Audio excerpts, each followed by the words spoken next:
é uma honra receber aqui você, Gustavo Poppe. A Cláudia Wilson sempre é que traz, né, que faz que é a pessoa que traz os investidores para a nossa conversa. Vamos começar aqui, daqui a pouco ter mais gente, mas infelizmente é assim mesmo. A Cláudia até deu a ideia da gente poder fazer um teste em outros horários para ver se consegue atender mais aqueles que estão loucos para assistir e não conseguem, né? Porque às vezes 5 horas da tarde ainda está muito agitado, né, o dia a dia, e a partir de 7 da noite eu tenho frequentado alguns webinários, algumas lives, que dão uma frequência maior. Mas é teste, também depende do perfil, né? A gente tem que ver como é que o perfil do nosso público reage.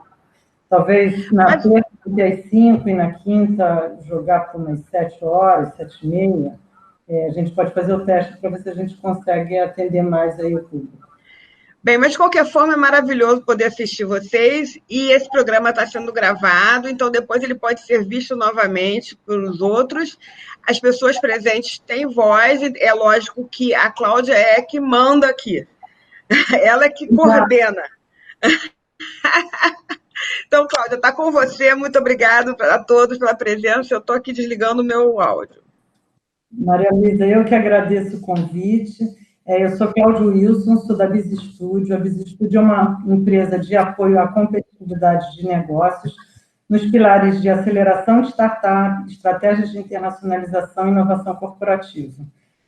Como diretora da CESPRO, eu estou tendo a honra de participar do Radar a CESPRO. Esse radar é um evento que a gente faz recorrentemente 2 vezes por semana para apoiar os nossos associados e empresários que acompanham nossas ações. O tema de hoje que a gente vai abordar é o valor do seu negócio está nas suas mãos. A ideia é a gente estar apresentando para os nossos associados, que são pequenas empresas, a ideia de como ele pode obter investidor ou ser mais atraente para negociações com investimento, M&A, essas coisas. Eu não vou abordar a questão do investidor com startup. Isso também é uma coisa que eu atuo na parte de aceleração, mas é um tema que, de certa forma, eu acho que está sendo bem abordado, mas se alguém tiver interesse, Maria Luísa me chama de novo e eu faço um outro radar, a gente abordando a questão de investimento para startups, né? Ou qualquer tema. Certamente.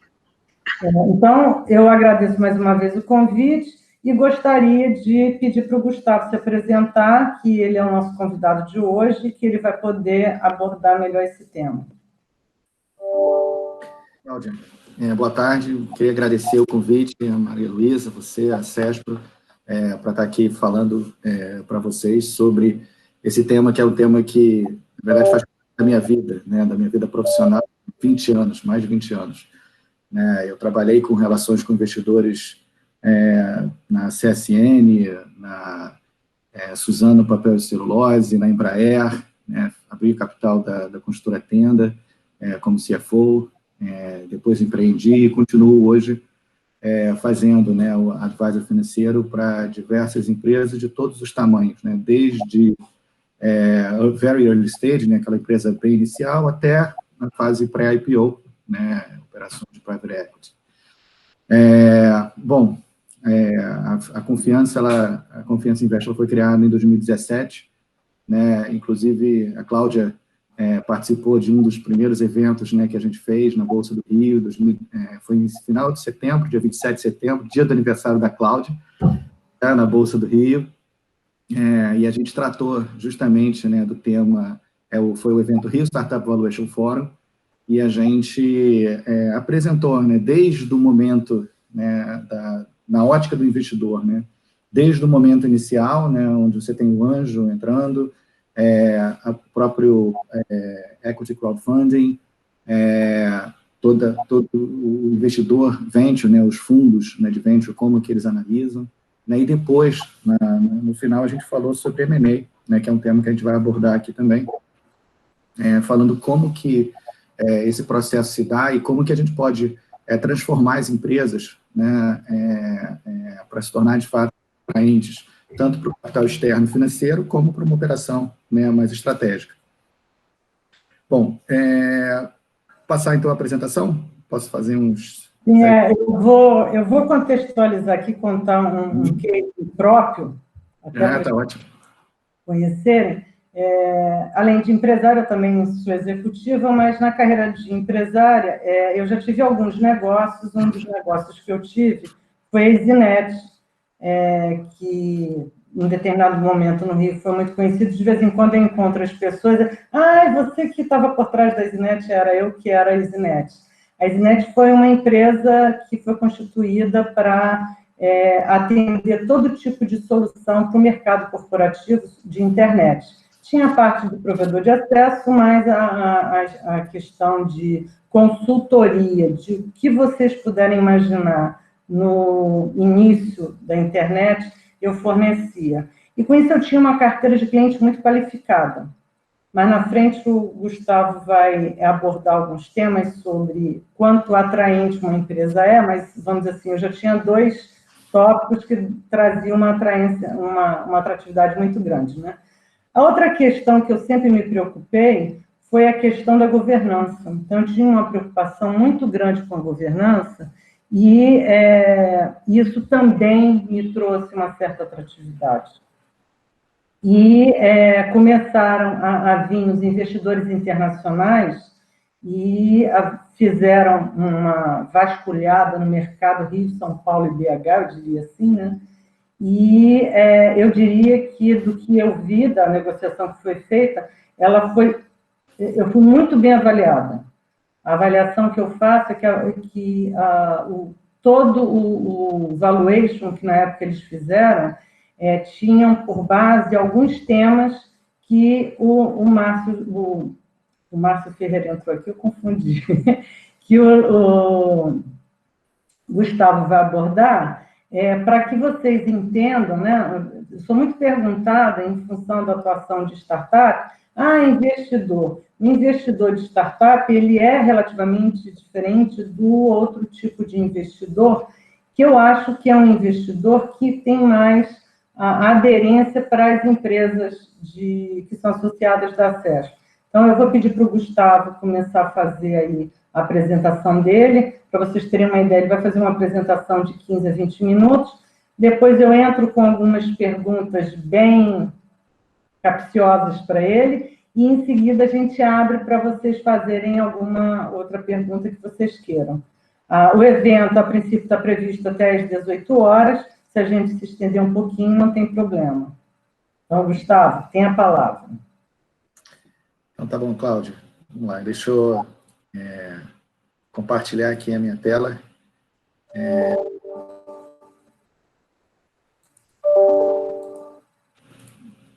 Enquanto isso, eu vou falando... Estão vendo? Ah. Quer falar, Cláudia? Pode falar. Não, eu ia animar enquanto você botava... Foi mais rápido que você. Foi. Então, gente, bom, a Confiança Invest hoje ela é, de fato, né, um hub de negócio online, só para vocês conhecerem rapidamente. Nós vamos abordar, então, a questão, né, de como se relacionar com investidores, né, e mostrar para vocês, na verdade, o quanto que o valor, né, do negócio está nas mãos do empreendedor propriamente dito. É muito mais, às vezes, do que as pessoas imaginam. Né? Nós, na Confiança, a gente estrutura, né, negócios, a gente avalia o negócio qualitativamente, né, também, né, utilizamos uma avaliação de perfil do empreendedor, a tendência do mercado, se aquela oportunidade realmente está ligada nessa tendência, né, de mercado, e o grau de inovação, né, que se traz, né, como produto, né, daquela empresa. Nós quantificamos o valor, né, com uma abordagem comparativa, principalmente, com base em vários critérios de mercado, várias metodologias. A gente desenvolveu a nossa própria metodologia, inclusive, né, de combinação, né, de fatores para gerar um indicativo, né, um range, né, de valor na sua empresa. Né? Então, assim, entrando mais no tópico, né, do que a gente combinou falar hoje, né, a gente vai abordar, então, as formas de crescimento, né, por que e como se relacionar com investidores e como se estruturar, né, justamente para o crescimento, né? Bom, em termos de crescimento, né, é importante pensar que todas as empresas elas têm que superar esse desafio, né? É um desafio difícil, né, de você conseguir organizar, estruturar o seu negócio, né, principalmente para quê? Para que essa jornada de sucesso ela ocorra com segurança, né? Na medida em que você se lança, né, numa nova jornada, né, de um novo ciclo, né, dentro da sua empresa, né, é muito comum as pessoas se perguntarem sobre os desafios, sobre os riscos, né, que aquilo traz, e de fato eles trazem alguns riscos se você não estiver bem preparado, né? E nesse processo, né, é importante porque quanto mais preparado você tiver, né, mais a sua empresa, né, se torna atraente para o investidor externo, né? E o que realmente é uma função importante, né, que a gente acaba trazendo um pouco desse conforto, né, para o empreendedor, né, ele poder fazer isso realmente de uma forma segura, né? Bom, em termos de crescimento, tem um tipo de crescimento que é o orgânico, né, que é o crescimento tradicional, a expansão do faturamento, né, o próprio escopo do negócio existente, geograficamente e tudo mais, você pode financiar esse crescimento, né, seja com capital próprio, né, dos fundadores, ou com uma geração de caixa da própria firma, né? Dessa forma, nesses dois itens que estão marcados, né, de cor diferente, você está fazendo o famoso bootstrapping, né, que é aquele, você está usando o capital exclusivamente dos fundadores. Aí você pode também contratar dívida, né, ou captar recursos externos e continuar com o seu crescimento orgânico, né? Ou seja, o crescimento orgânico é sem aquisições, né? Ou seja, você está simplesmente expandindo o negócio atual, né? Você pode estar olhando também com crescimento via M&A, né, que são fusões e aquisições, né? Então, com isso, você acelera o processo de crescimento, né? Você até pode ter um processo de crescimento orgânico rápido, mas via, né, fusão e aquisição, você cresce em saltos, né? Não é um crescimento tão contínuo, você vai crescendo por etapas, né, na medida em que você absorve outras empresas que já estão estabelecidas no mercado. Com isso, você tem uma facilidade maior, né, de ingressar nessas novas regiões que você pretende atuar, às vezes num produto novo, né, que complementa o seu portfólio, né? Agora, no caso de M&A... Desculpa, Gustavo, por exemplo, chamando a atenção que é muito comum para a gente, a figura, a TOTUS. A TOTUS é uma empresa que ela até foi associada à Nossa e Tudo, e ela tem recorrentemente, ela usava, pelo menos, essa prática, não tenho conhecimento agora, né, de um crescimento a partir de aquisição. Então, ela buscava outras empresas e crescia dessa forma. Um exemplo prático para a gente poder vislumbrar aí um crescimento não orgânico, né? Muito bem lembrado, Cláudia, exatamente. É um bom exemplo mesmo. Justamente, né, quando você tem uma estratégia, né, baseada uma estratégia de crescimento, né, baseada em M&A, né, você tem que ou contratar uma equipe própria, né, para fazer isso, ou uma assessoria financeira, jurídica externa. É caro, é um processo caro, mas é um processo que realmente acelera demais, né, o crescimento. Mas um ponto de atenção importante é a integração com as diferentes culturas, né? Você tem uma forma de fazer negócio e a outra empresa tem outra forma, é uma equipe completamente diferente, né? Então, isso gera uma certa instabilidade em um determinado momento, né? Você tem que fazer isso de uma forma muito bem organizada, né, para poder crescer mais rápido, mas sem gerar novos problemas, né? Sem contar esse último item, né, que é a questão da integração societária, que às vezes a aquisição, principalmente uma TOTUS da vida, como você coloca, né, que é uma empresa de capital aberto, ela faz aquisição também usando a própria ação como moeda, né? Ou seja, em vez de pagar com dinheiro, ela entrega ações dela mesma, né? E aquele dono daquele antigo negócio, ele passa a ser acionista também da TOTUS, né? E é uma troca de ações. Então, você tem também um processo de integração societária, né? Então, ou seja, é um processo bem mais complicado, mas é um processo que também traz muita vantagem, né? Você tem milhares e milhares de transações sendo feitas na área de tecnologia por ano no mundo, né? Agora... Pontuando também, né? A aquisição, às vezes a gente fica pensando que tem que ser em outro local de atuação, às vezes dentro daqui da nossa própria praça, a gente pode encontrar empresas que sejam atraentes para a nossa estratégia de crescimento. E que isso também tem que ser montado. Estratégia de crescimento, cada um tem o seu, e você tem que observar isso, fazer um trabalhinho, assim, para definir como é que você pretende chegar a um determinado ponto e fazer um processo desse. Eu fico pontuando só para vocês terem a certeza que a gente está aqui pensando no pequeno empresário. Mesmo que eu tenha eu falei da TOTUS, para vocês verem, eu estava referindo, pensem na TOTUS lá no início, como é que ela começou, vamos botar assim, a engordar, né? Então, como é que vocês podem realmente ter um crescimento maior, fazendo, às vezes, pequenas aquisições, ou fazendo uma fusão com uma outra empresa que já é parceira comumente, né? Então, não pensem que nós estamos falando de cenários enormes. Nós estamos falando de cenários que são aptos a todos vocês. Sem dúvida. Você tem um mercado bastante intenso de M&A, né, no mercado médio, né, digamos assim, é bastante intenso realmente, é onde grande parte das operações de M&A acontecem, né, realmente no mundo todo. Né? Bom, agora, por que financiar o crescimento, né, via uma captação de recursos, a entrada, né, de novos sócios e investidores? Né?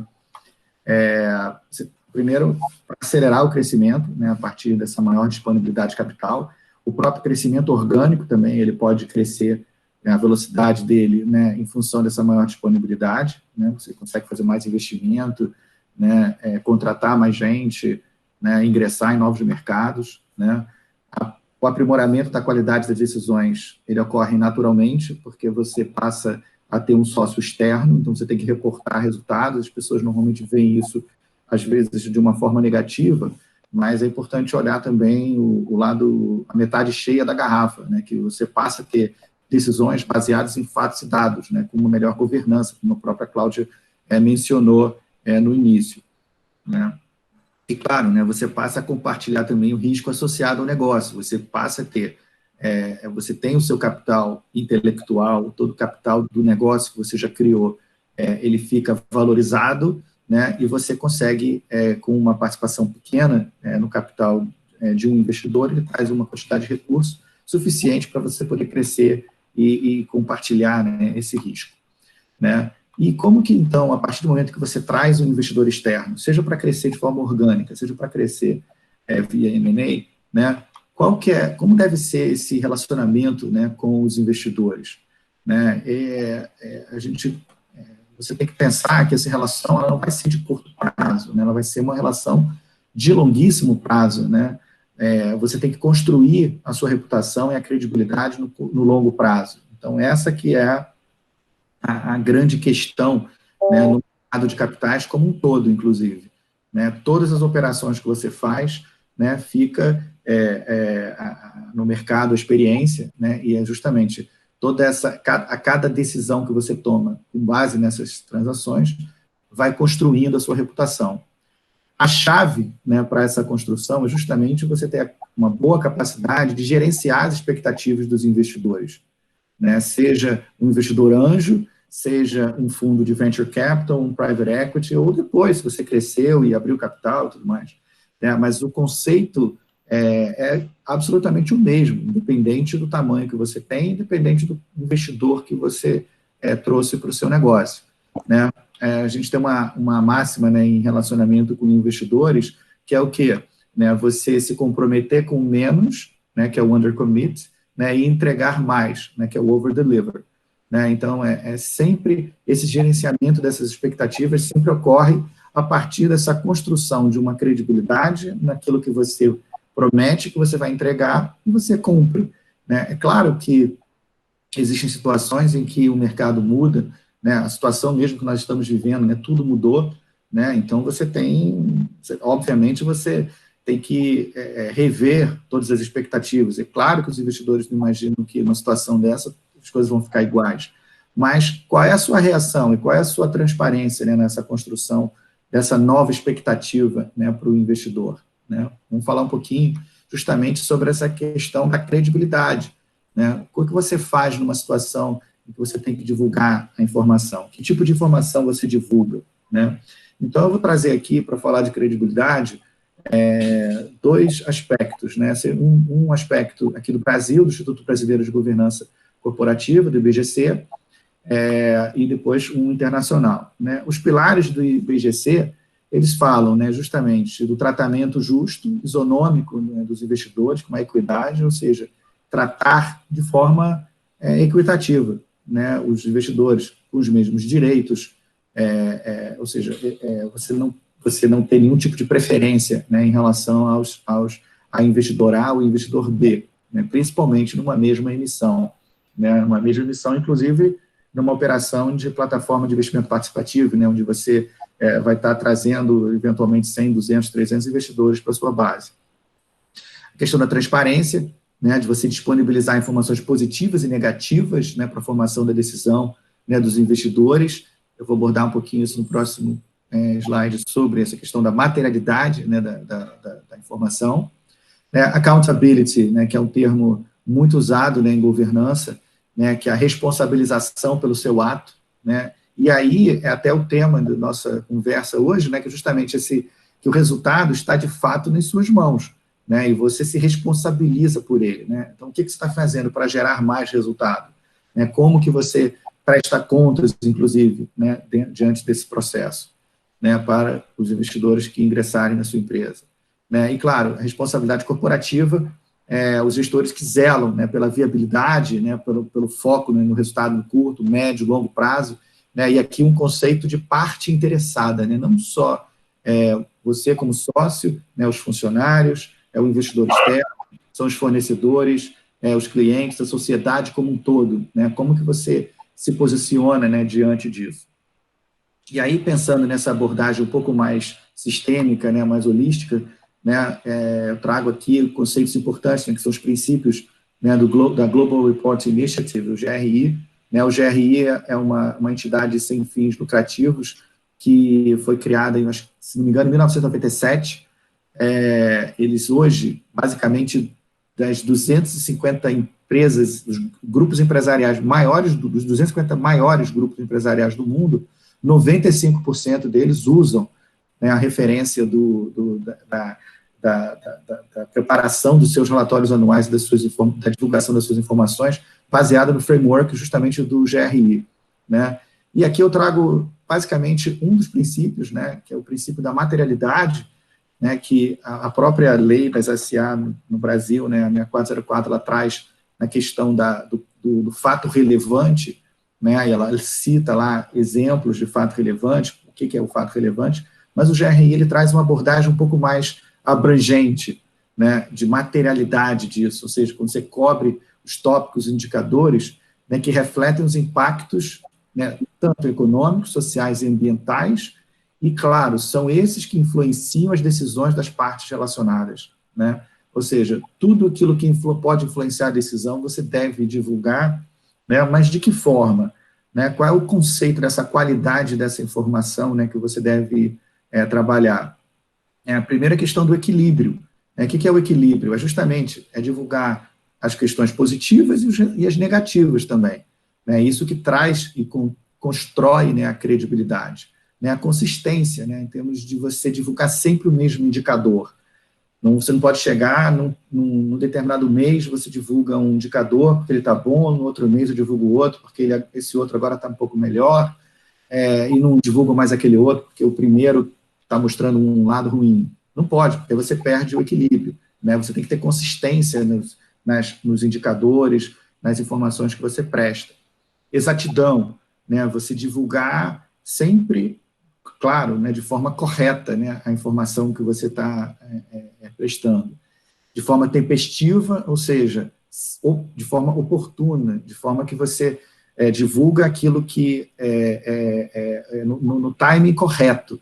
Né? Ou seja, não pode deixar para divulgar uma informação 6 meses depois ou 3 meses depois, ou omitir, né, determinadas informações. Ou seja, se é uma informação material, né, que afeta a decisão das pessoas, das partes relacionadas, ela tem que ser divulgada de forma clara, né, seja, que é o quinto conceito, né? Ou seja, clareza. As pessoas têm que poder entender, né, essa informação. Não adianta só você entender, você tem que se colocar no lugar do outro, né, com empatia, né, entender qual é a posição do investidor que colocou aquele dinheiro com você, e você vai falar, espera aí, ele está entendendo o que eu estou falando? Né? Então, você tem que divulgar de forma clara.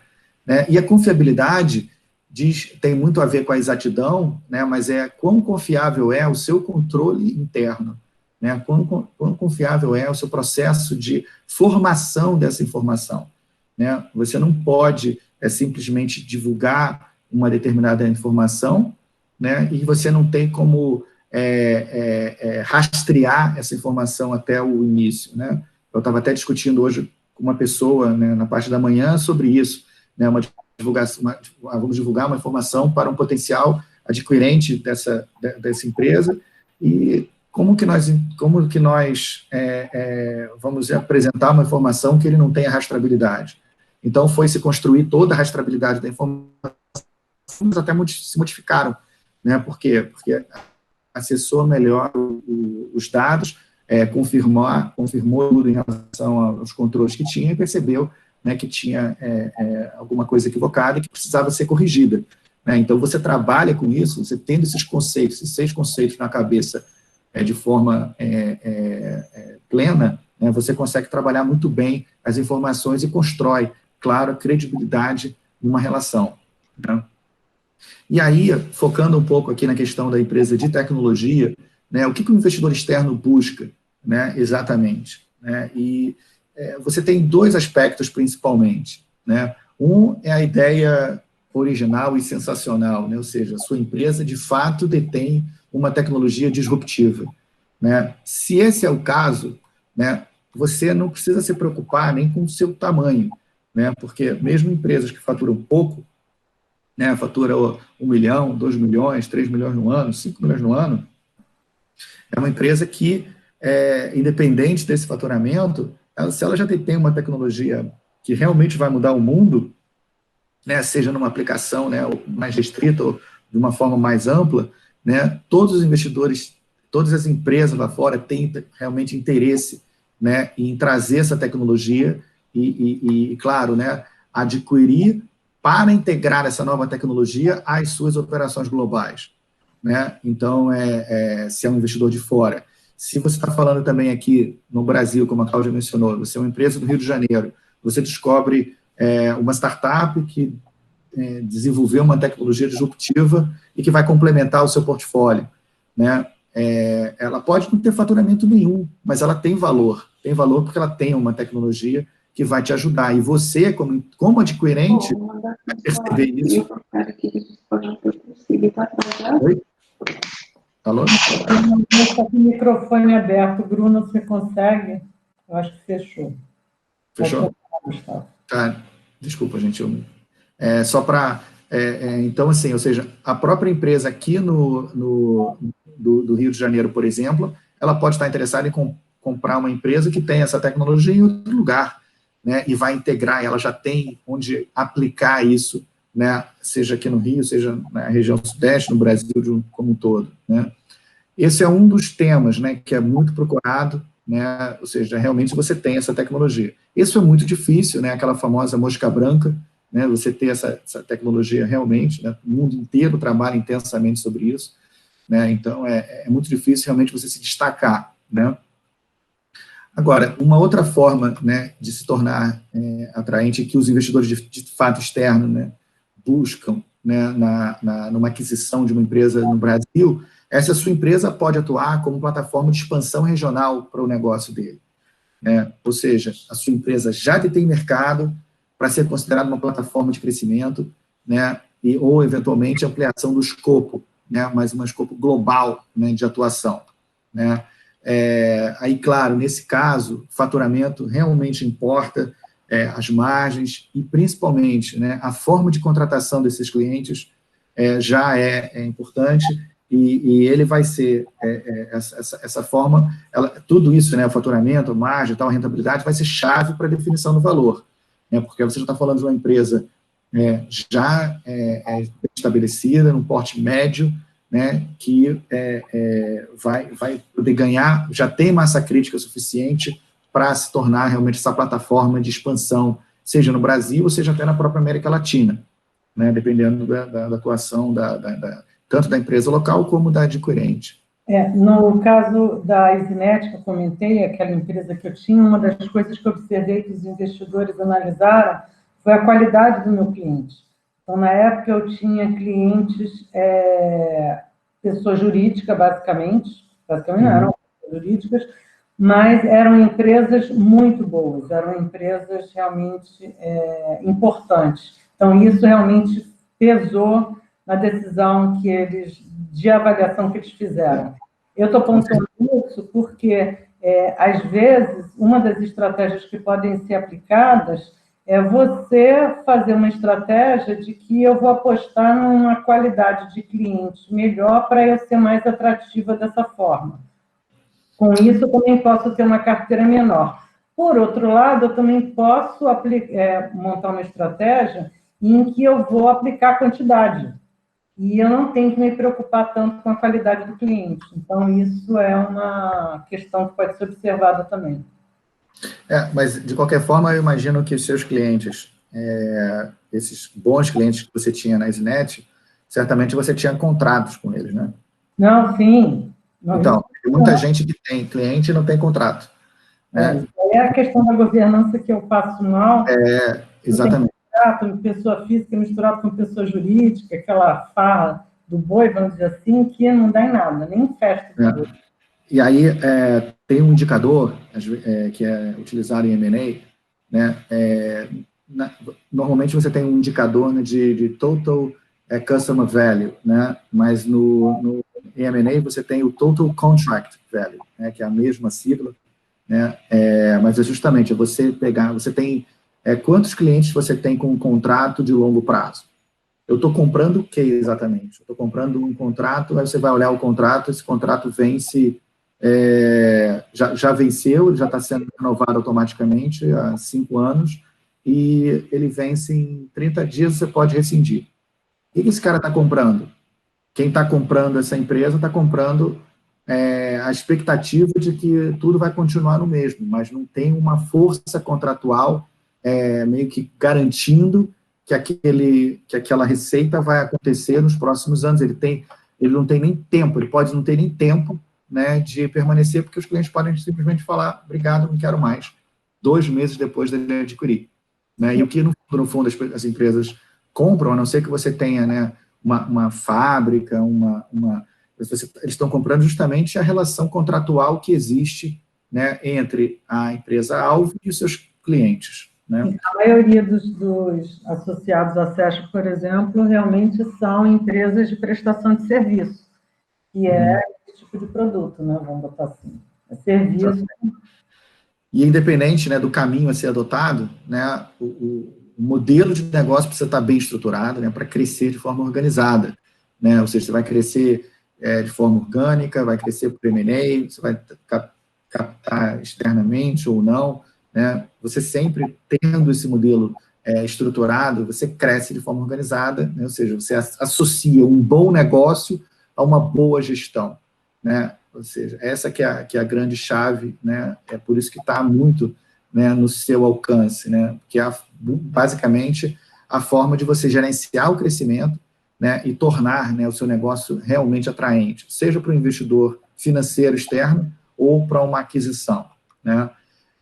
Trazendo aqui o exemplo do Rice, né, do Eric Rice, né, que empreendedorismo é gestão, né, logo a primeira frase do livro dele é essa, né, ou seja, o próprio Papa, um dos papas, né, do empreendedorismo, ele já traz, né, que você não vai poder empreender sem ter uma boa técnica de gestão, né, e que você tem que aprender mais rápido do que os outros para você ter sucesso. Né? Esse aprendizado ocorre de que forma? Ocorre justamente a partir de você ter controles bons, né, de você poder gerenciar bem os seus fatos dentro da empresa, você documentar isso tudo e você poder se avaliar. Né? Então, assim, só para concluir, né, essa parte, a gente poder entrar na parte das perguntas, né, e respostas, né, basicamente, né, do ponto de vista da gestão dessa frase, né, do RISE, né, você validou, né, sua proposta de valor, seu modelo de negócio, né, isso tudo está realmente, uma coisa que você imagina que ou já está validado, está gerando tração, bem, como que você gera novos produtos, né, e novas soluções, né, como você valida isso, e como que isso se encaixa no seu modelo de negócio, se o seu modelo de negócio é escalável de fato ou não, né, porque muitas pessoas pensam sempre no produto e na solução, mas o modelo de negócio também tem que ter o seu próprio fit, e o fit, né, a validação, né, do modelo de negócio, ele se dá justamente pela escalabilidade dele, né, pela análise, né, de fora, né, de um investidor, às vezes, né, ou de uma outra empresa, olhando e falando assim, não, realmente isso aqui faz sentido e eu vou participar dele, né. Você tem que estar munido, né, de fatos e dados para tomada de decisão, né, e você, com isso, né, como eu falei há pouco, você gera, né, o aprendizado dentro da empresa, então você sabe, né, quais são seus índices de conversão, você sabe quanto tempo demora para produzir um determinado sistema, você sabe quanto tempo demora, quanto custa, né, cada pessoa, né, dentro da empresa, você vai usar freelancer, se você usa contrato, né, PJ, CLT, o que for, você tem tudo isso bem documentado, você sabe quantificar por segmento, né, de atuação, né, a sua rentabilidade, né, você analisa o desempenho, tem muita gente que não analisa o seu próprio desempenho, né, você simplesmente vai vivendo e vai gerando negócio, e não para analisar, para entender, né, realmente, né, por onde está indo as despesas, né, está saindo o dinheiro por onde dentro da empresa, né, e às vezes as pessoas se deparam com situações que você nem percebe, né, principalmente quando vai crescendo e o dono da empresa começa a compartilhar, né, a gestão financeira com outras pessoas, com outros gerentes, né, quando criou aquela camada gerencial, você eventualmente perde um pouco o contato, né, e acaba não analisando mais profundamente o desempenho, né, isso é fundamental, né, e claro, né, o seu time tem que estar alinhado, né, em torno dos objetivos estratégicos de crescimento, né, ou seja, se você consegue trazer também essa forma de remunerar, né, os seus executivos, os seus sócios minoritários ou pessoas que trabalham com você certamente tem mais facilidade, né, de atingir os seus objetivos estratégicos de crescimento, né. Então, basicamente, né, a grande questão sobre a atratividade da empresa, né, óbvio, né, tem as questões relacionadas ao modelo de negócio, né, a proposta de valor, né, propriamente dito, né, mas tem todos os critérios relacionados à gestão e à governança da empresa, né, essa união, né, essa grande frase, né, do Eric Rice, né, que entrepreneurship is management, né, por isso que o valor da sua empresa está muito na sua mão, né, são as decisões que você vai tomar, né, para poder organizar a sua empresa, né, que vão eventualmente prejudicar o fluxo de caixa, mas que vão, por outro lado, gerar um valor importante, né, dentro da empresa, né. Então, basicamente era isso, né, que eu queria apresentar, e aí acho que agora a gente pode estar... Obrigada, Gustavo. Eu já preparei algumas perguntas aqui, justamente para fazer para você, e eu queria compartilhar com você... A minha página já parou de compartilhar. Ainda não. Deixa eu só ver como é que eu queria justamente... Aqui, na verdade, eu adoro fazer provocação, e, na verdade, essa provocação vai muito em função... Maria Luísa é uma que me provoca, eu provoco ela. Por quê? Ela vive perguntando, Cláudia, investidores, como é que a gente faz com investimento, né? E o que acaba acontecendo é que eu também, pela atuação da BizStudio nas estratégias de internacionalização, eu também sou muito assediada por investidores lá de fora, pedindo a busca de empresas aqui. Certo. Existe uma certa dificuldade que, às vezes, a gente tem de realmente estar identificando uma empresa, mas a grande questão que já aconteceu é a gente até pensar numa empresa e quando a gente vai se depara com essas questões que o Gustavo comentou e que não dá nem para a gente dar continuidade, porque realmente ela não vai ter vamos dizer assim, atratividade para o investidor. Eu estou aqui num dilema porque eu tenho 5 perguntas para o Gustavo e a gente já está com 3 perguntas aqui. Eu vou, então, atender já o pessoal rapidamente e aí eu faço as minhas perguntas, tá? O de Perron está perguntando, valuation com custo de desenvolvimento de tecnologia. Posso explicar? Pode, claro. Então, a pergunta é o seguinte, tem vários critérios de valuation, né? Fluxo de caixa descontado, essa coisa toda, múltiplos e tudo mais. Só que existe uma coisa que é muito importante no caso específico da PHD Soft, que é o custo quanto a gente gastou para desenvolver a tecnologia. Então, aí você chega para o investidor, quanto vale a sua empresa? Entendeu? Como é que eu considero coisa? É uma boa pergunta. Do Perron, né? Seu nome? De Perron. De Perron. Então, de Perron, claro, né? Você tem até a questão do custo de reposição, né? Tem várias... você tem essa metodologia justamente não só aplicada ao desenvolvimento de software, mas a empresas em geral, e que você vai ver, bom, para eu montar uma outra empresa igual a essa, quanto que eu vou gastar? Né? Eu vou gastar muito mais, então eu vou comprar uma já pronta. Né? Então, você também utiliza isso como referência. O fato, agora, é importante notar o seguinte, o quanto que realmente vale esse software? Né? O software vale o quanto ele vai gerar de receita, assim como um terreno, por exemplo, na área imobiliária. Né? Eu trabalho bastante na área imobiliária, né, há bastante tempo, 12 anos, 12, 13 anos. Então, você pega um terreno, o terreno vale quanto ele gera. Né? Você pode ter um terreno que vale, você comprou por 1 milhão, e que, pô, de repente, você consegue botar um shopping center ali dentro, então ele vai valer, em vez de 1 milhão, que você comprou por 1 milhão, vale 10. Mas se eu fizer um prédio comercial, onde eu vou vender de uma determinada forma, ele agora passou a valer 12, 15 milhões.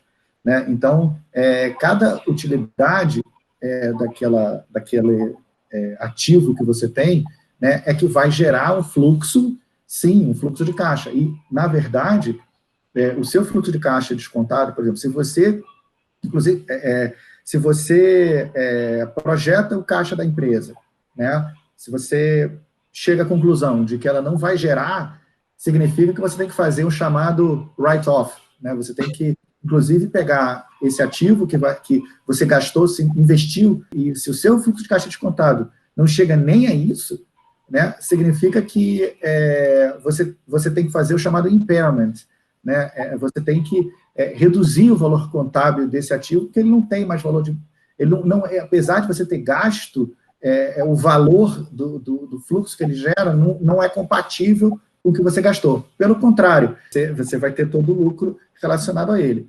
Né? Num montante dessa natureza, eu imagino que ele já seja validado, que ele já esteja em operação e que você já tenha os seus clientes. Então, o que é importante entender é justamente qual é a rentabilidade que você está conseguindo obter com esse software. Deixa eu complementar, então, para deixar a coisa mais clara, se o pessoal não ficar comigo. É muito comum no Brasil hoje, é um dinheiro que tem bastante no mercado e que muita empresa poderia, inclusive, estar utilizando, que é uma cláusula chamada cláusula de PDI, que as empresas de petróleo têm que investir 1% do faturamento de petróleo no Brasil em pesquisa e desenvolvimento. Ok? Então, muitas empresas pegam esse dinheiro e desenvolvem um novo produto, investindo lá, quantidade, eu diria que o nosso projeto é um dos menores. Então, os menores é exagero, mas eu acho que está longe de ser os maiores, né? Mas aí você tem um produto novo. Pronto, agora eu investi esse dinheiro, tenho aqui um produto que não tem cliente ainda. E aí você fala, poxa, mas esse meu produto é super inovador e eu acho que eu tenho uma oportunidade aqui de vender ele no Brasil e no resto do mundo. E eu quero um investidor para viabilizar, para eu aproveitar essa demanda desse produto, dessa transformação digital, etc., que está acontecendo agora. Eu preciso rapidamente inundar o mercado com o meu produto, eu preciso de investidor. Aí vai chegar no momento do valuation. Aqui, eu tenho um produto que eu vou fazer um fluxo de caixa descontado pelo fluxo futuro e não pelo fluxo passado, né? Imaginando o que eu conseguiria vender disso, meu market share, etc., e vou estar lá com um valor. Ok, e aí? Aí vai começar a briga, né? Porque, em geral... Só uma questão.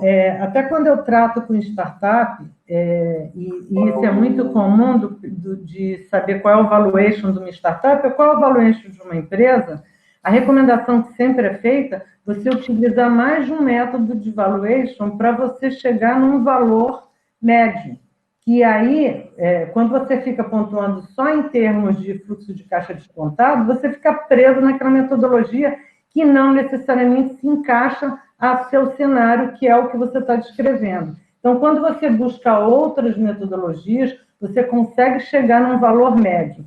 E isso também serve como justificativa para você falar para o investidor, olha, essa metodologia que você está querendo utilizar, ela não se aplica no meu cenário, mas se a gente utilizar essas outras metodologias que são reconhecidas no mercado, a gente vai chegar num valor próximo. Porque o que você está descrevendo aí, literalmente, você está dizendo que se aplica uma metodologia que ela não tem aderência ao seu cenário, ao seu momento, entendeu? É que eu não conheço uma metodologia que considere os investimentos feitos na tecnologia. Conheço só múltiplo, fluxo de caixa contado e vontade. O método da vontade, né? Normalmente, eu conheço, assim, basicamente, 11 tipos de metodologias para você fazer a valuation de uma empresa.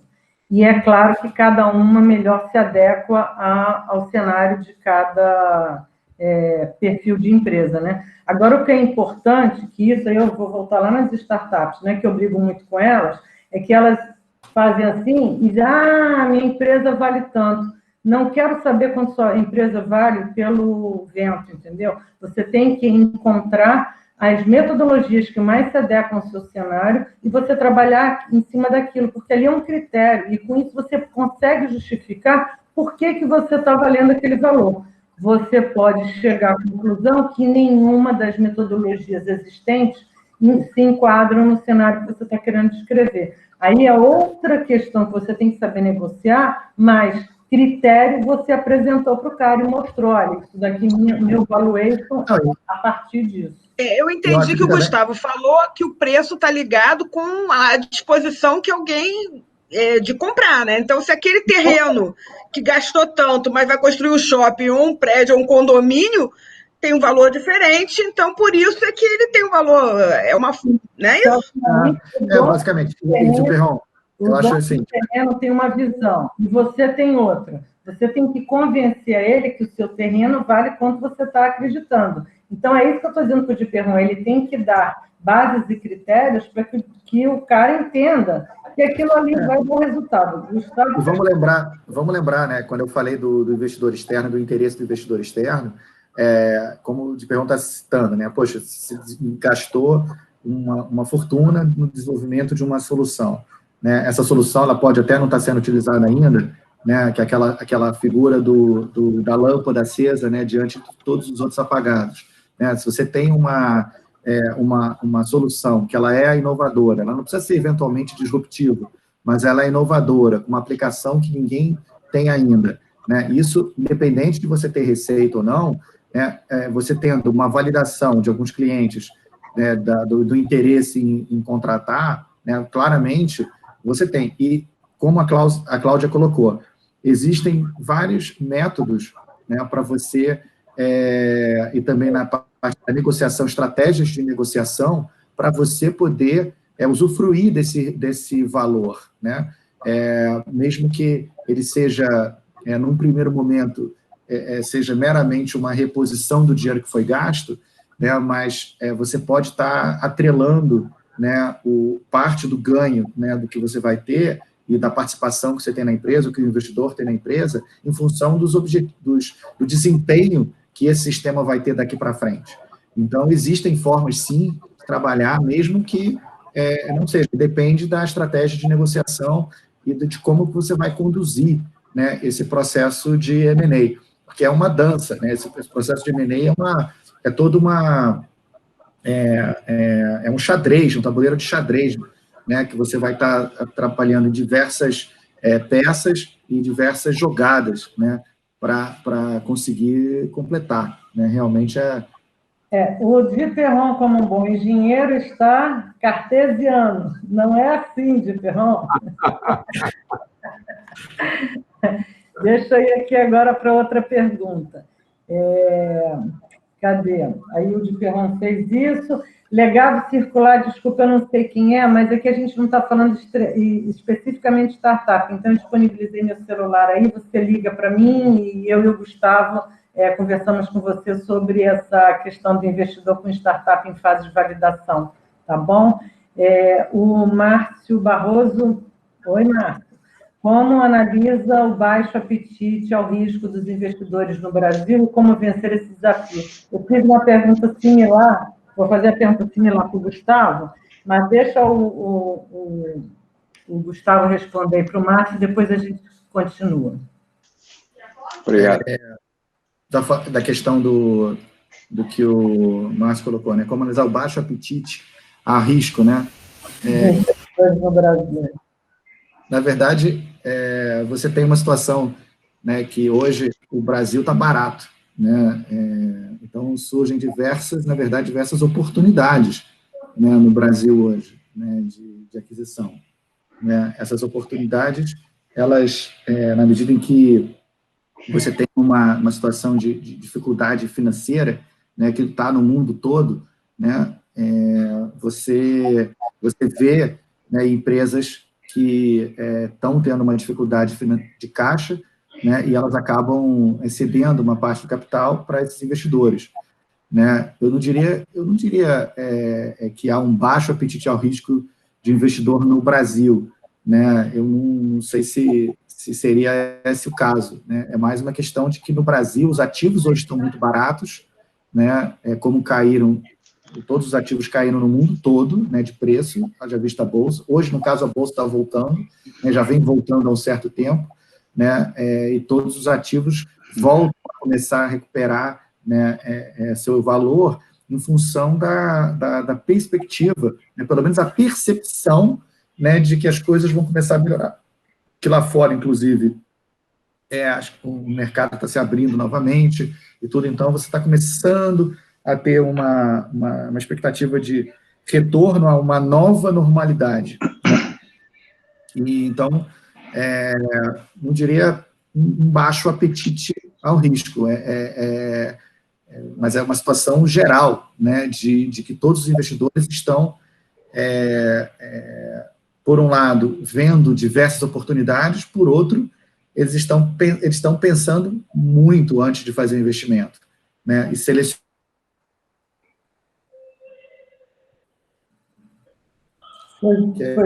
Gustavo, eles têm que adaptar. Oi? Não, que deu uma travada aqui, eu não sabia se era você. Não, eu estou... Então, assim, os investidores, né, também, nesse momento de crise, né, você tem uma situação que os investidores, apesar de você ter muitas oportunidades, né, realmente, num preço até mais baixo, né, os investidores eles estão preservando também a sua própria liquidez. Né? Então, você vê, por exemplo, fundos de venture capital deixando de fazer transações.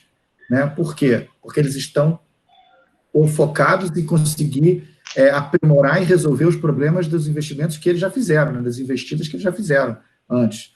Né? Então, você tem, sim, naturalmente, uma redução da atividade de investimento, mas uma situação em que porque você precisa preservar o caixa do próprio fundo, inclusive. Né? As empresas precisam fazer isso, e os fundos e os investidores também estão preservando seu próprio caixa numa situação dessa. Né? Não sei se... Eu tenho um comentário aqui, fiquei depois na dúvida da pergunta do Márcio, né? Mas eu tenho um comentário aqui a fazer, que recorrentemente a gente vê a questão de investimentos no Brasil, né? Não estou falando de investidores brasileiros, eu estou falando de investimentos externos no Brasil. E, de certa forma, eu, às vezes, fico meia angustiada, porque eu diria que cada vez, vamos dizer assim, o nosso risco aumenta. A gente, como uma boa oportunidade, a gente vai perdendo chances, né? Só que eu tenho uma outra teoria, que daqui a pouco a gente vai estar tão, vamos dizer assim, tão barato, que o Gustavo não gosta dessa frase que eu falo, não, que vai valer talvez uma aposta. Então, vamos dizer assim, eu sempre tive vontade de estar investindo no Brasil, eu acredito que o Brasil é um bom mercado, mas, por enquanto, o valor que eu iria estar investindo no Brasil, eu estou correndo muito risco. Mas, se a gente continuar, né, na situação que a gente tem aí de previsão, talvez a gente fique tão barato para o investidor financeiro que alguns requisitos ele vai abrir mão para que realmente ele faça um investimento bem oportuno mesmo, aquela questão de uma aposta, que o Gustavo não gosta que eu fale, mas para ver o que vai dar, entendeu? Então, eu tenho essa teoria que a gente já passou daquela fase de eles vão analisar qual é o risco, se é alto ou baixo, e vão mais nessa linha de eu sentir vontade e vou investir no Brasil. A pergunta do Márcio, eu acabei ficando em dúvida se ele acha que é um baixo apetite aos riscos de investidores brasileiros no Brasil ou se é o que o Gustavo respondeu e eu respondi. Cláudio, boa tarde a todos aí, parabéns aí pela iniciativa e pela palestra, tudo bem? Na realidade, é um problema quase cultural no país, de não crédito de nossa indústria de software, principalmente aquela que tende a desenvolver produtos mais, digamos assim, arriscados, que a gente sabe que o risco é o lucro, é o pagamento do risco, né? Sim. E a gente tem visto muitos empresários, de Perron mesmo, estava comentando outro dia alguma coisa sobre isso, em outro grupo, de que os nossos investidores só vão atrás de empresas que já estão razoavelmente consolidadas, ou seja, ou acima do Vale da Morte, quando se trata de startups, né, ou mesmo empresas que estejam com um produto já precisando de um recurso de alavancagem, não de desenvolvimento, onde o risco é menor. E vivemos num país onde o risco, às vezes, não compensa porque o lucro financeiro é muito, digamos assim, pelo menos foi, né, muito mais vantajoso. Então, isso gera uma cultura dentro do país, quer dizer, não só o nosso complexo de viralatismo, com relação a tecnologias mais próximas à disrupção, mas também porque os investidores não estão dispostos a arriscar os seus caixas, né, nessas empresas onde você tem uma taxa de acerto de 1 para 10, ou talvez no Brasil até um pouco mais, 1 para 15. Então, essa pergunta é mais nesse sentido. E por isso que eu perguntei como vencer esse desafio. Obrigado. Deixa eu comentar aí dentro do que você falou. Tem duas coisas que a gente vê. Primeiro, que se você compara lá com o perfil lá de fora, eles também estão conservadores. Eu não vou dizer que lá fora o pessoal não é conservador. Essa fantasia que se tinha que eu vou botar dinheiro no Excel da startup, que era muito comum, né? E vou ficar rico. Isso daí, no mundo inteiro, de modo geral, já passou, não existe mais. Eles querem realmente estar investindo numa coisa que tenha mais tangibilidade do que no passado se buscava. Em termos de investidor brasileiro, e isso é uma coisa que eu sempre briguei. Saiu o som, Cláudio. A Cláudia ficou no mudo. Cláudia está muda. Cláudia, você foi mutada. Você está muda. Me cortaram, mas... Cláudia, te cortaram na boa. Não fui eu, não. Lá fora, o que acontece? Eles também são conservadores. A diferença é que talvez um investidor brasileiro tenha menos disponibilidade para esse risco do que um investidor lá fora, quando você está comparando.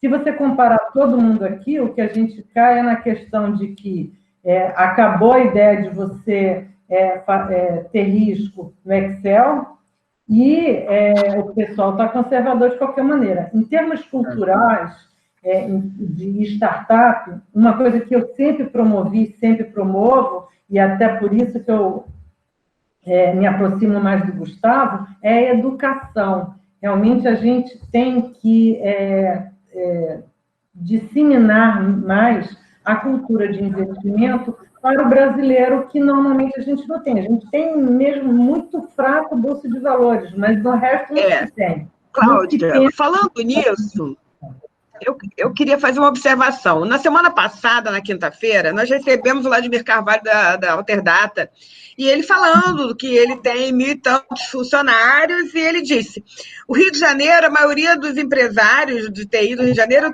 as empresas têm até 15 funcionários. E ele disse, poxa, são empresas que têm uma tecnologia incrível, têm soluções bacanas, é gente que entende de verdade, que tem produtos bacanas. Segundo ele, os empresários não têm uma formação executiva para saber crescer. Aí eu queria saber, é verdade? Você acredita nisso, Gustavo? Acho que o Gustavo acredita que foi o discurso dele, e eu concordo. Eu também concordo. Perfeitamente.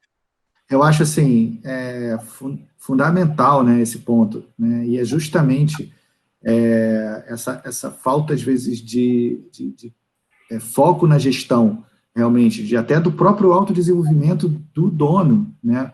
Ou seja, uma coisa é você saber desenvolver um sistema, ou se você é o dono de um restaurante, você sabe, você é um chefe, um bom chefe de cozinha, e você montou um restaurante, você sabe cozinhar maravilhosamente bem, né?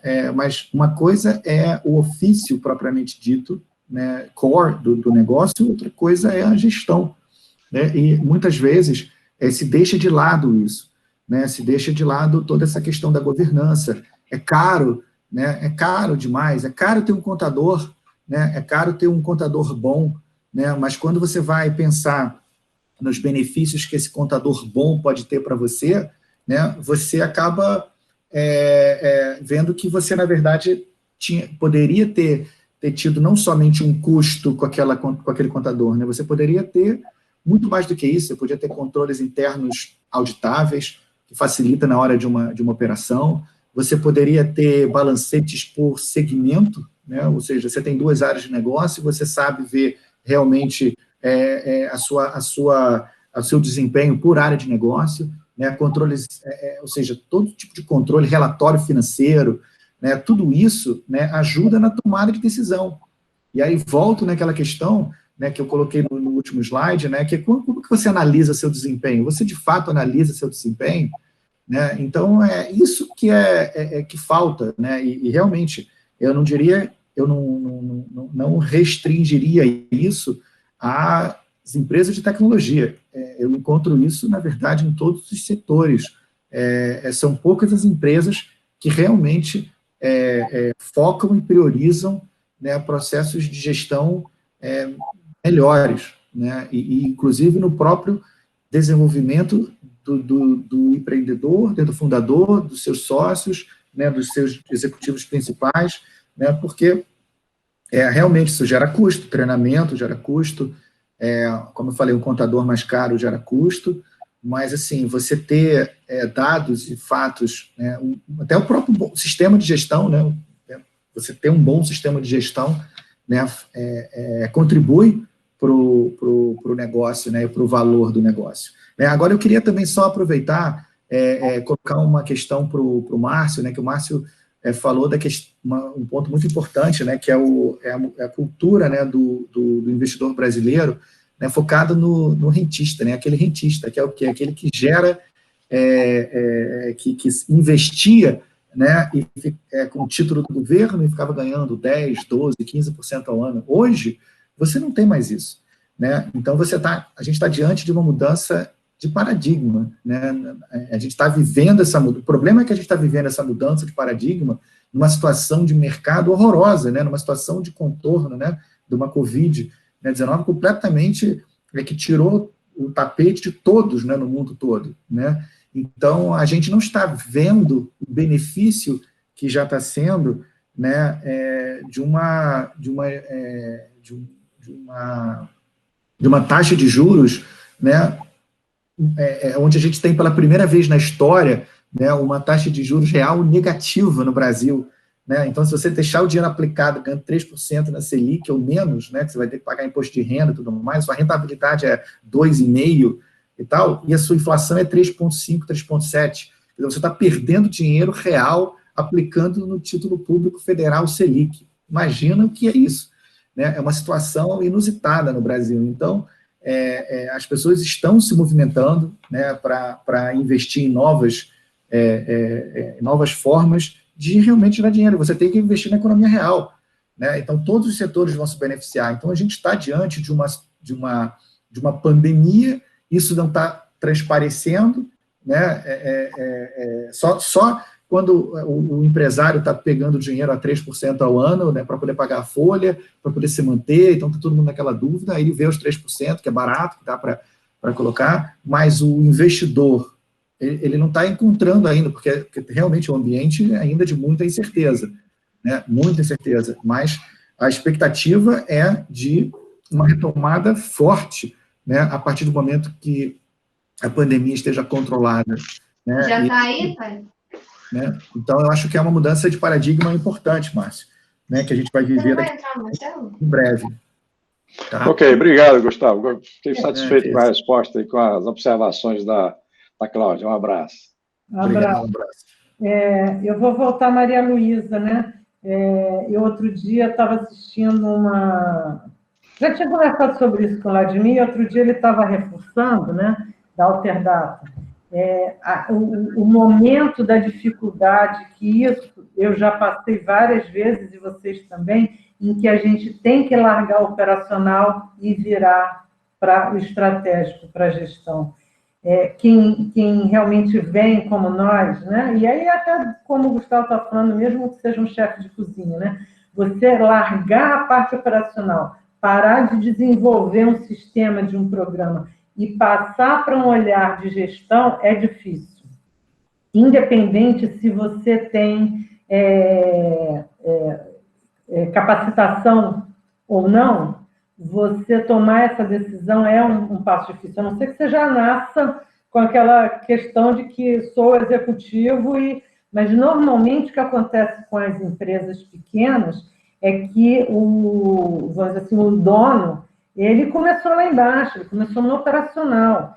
E ele começou também porque ele gosta. Então, ele toma essa decisão que ele vai ter que largar o operacional, que ele sabe fazer tão bem e que ele gosta de fazer, e terceirizar isso e ele passar para uma outra área é difícil.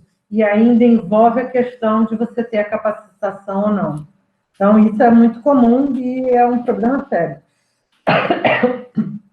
Bom, tem mais perguntas? Eu nem vou fazer as minhas, tadinho. As minhas eram provocativas. Não, pode fazer. Silvana, né? Silvana, existem barreiras para investimento em empresas de tecnologias cariocas comparadas em outras regiões do país? Olha,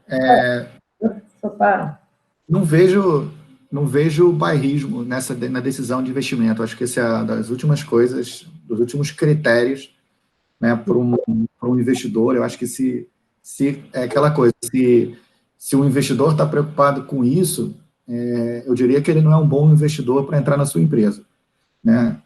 Porque não vai ser o fato de ser tecnologia, não importa se ela é carioca, né, se veio de Pipa, ou se veio do polo lá em Pernambuco, sei lá, não tem diferenciação. Eu acho que a questão é a aplicação dessa tecnologia, a robustez dessa tecnologia, né, e o quanto que ela vai se integrar, né, ao seu processo, né, de quem está adquirindo, se é um investidor financeiro, de como ele vê isso realmente também implantado só no Rio de Janeiro, como em outras regiões do país ou do mundo. Então, aquela coisa, né, o empreendedor também tem que saber escolher o seu próprio investidor, né? Não são todos os investidores que se encaixam no perfil, eventualmente, da sua empresa, né? E se um investidor chega de uma forma, assim, até preconceituosa, né, em relação a qualquer região do país, né? Não vou investir ali porque não acho que seja o caso, né? Eu acho que a gente já deu, tanto no Rio de Janeiro como em várias outras regiões do país, existem muitas boas opções de investimento, muitos bons desenvolvedores, né, com capacidade de poder criar coisas, soluções importantes, né? Então, eu acho que não seria o caso, né? Sim. O Pina pergunta até onde o câmbio influencia nos investimentos do Brasil.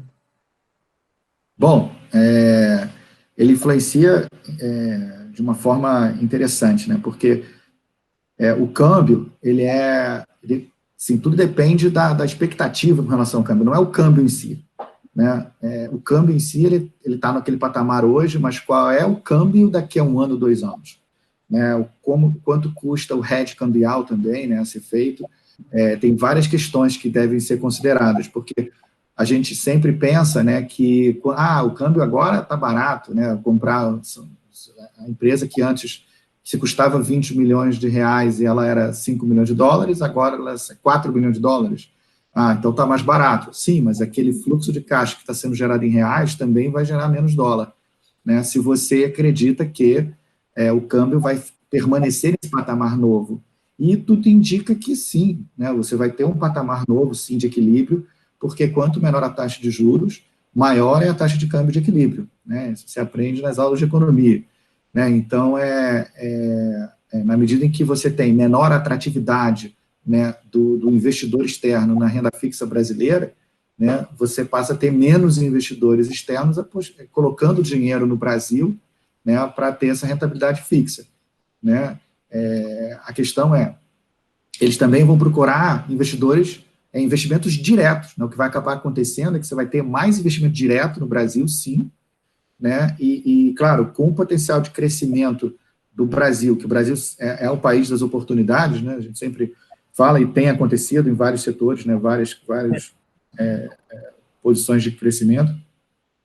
Mas eu diria que não é só o câmbio em si, mas a expectativa do câmbio e quanto é que é esse custo de hedge cambial, né? Você tem investidores hoje que poderiam estar trazendo brasileiros que investem fora e que poderiam estar trazendo de volta recursos para o Brasil. Hoje o hedge cambial não está caro, né? Então você consegue criar projetos aqui com uma rentabilidade em dólar muito atraente, né? Mas sim, você não vai, mas você não vai estar investindo no tesouro brasileiro, você vai estar investindo na economia real, e isso é uma excelente notícia para a gente, né? Para o setor e para a economia de maneira geral.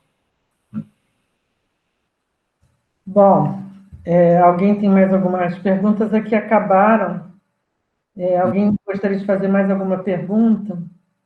O próprio Sérgio está comentando aqui. Normalmente nós acabamos o nosso evento às 6, mas agora está animada, isso é bom. O próprio Sérgio fez uma pergunta em follow-up aqui, né, se o fluxo de caixa baixo não pesa negativamente mais do que ativo barato. Depende, Sérgio, justamente, né, aquilo que eu estava falando, a gente fica mais barato o ativo, né, em dólar, mas você vai gerar menos. Depende de quanto você está crescendo, né, com esse fluxo, né, depende de qual é a sua expectativa desse fluxo, né, para frente, né, se você, do câmbio também, né, como vai ser a relação.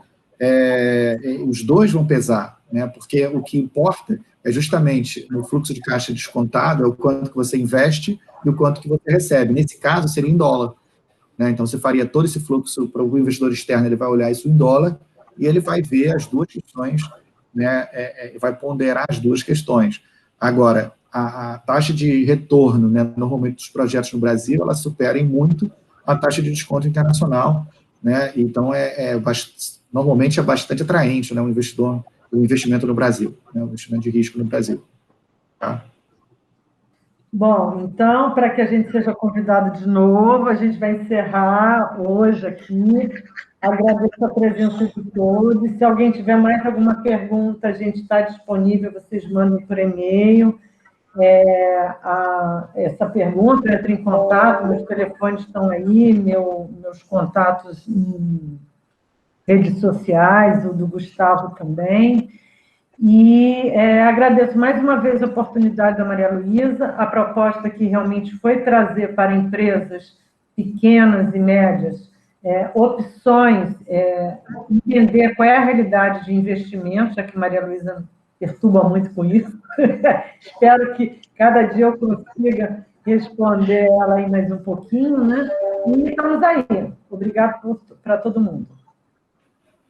Obrigada a todos, agradeço muito ao Gustavo, à Cláudia, foi excelente mesmo, tanto de ver que o horário que está acabando, mas esse vídeo vai estar gravado lá no YouTube, daqui a pouco a gente vai, amanhã ele já vai estar lá, e aí podemos rever se tiver alguma dúvida a respeito disso também, e depois entrar em contato com a Cláudia, porque as mensagens também vão ser gravadas. Tá ótimo. Okay. Olha só, quinta-feira teremos um evento, mais um Radar ACESP sobre óleo e gás, no Comitê de Óleo e Gás da ACESP, vai bombar, com a Cristina Pinho e o Cláudio Makarovski, da Microsoft. É o de Perron que está coordenando até, não é? Mediano? E logicamente, o de Perron. Vou lá. Que vai fazer as ondas da casa, no de Perron. Eu vou lá. Fazer uma pergunta cabeluda para o de Perron. Brincando. Tá certo. Vou prestigiar lá, o de Perron. Obrigada. Tá bom, gente. Obrigado, então, pelo convite, pela participação. Obrigada. Um abraço. Tchau. Tchau.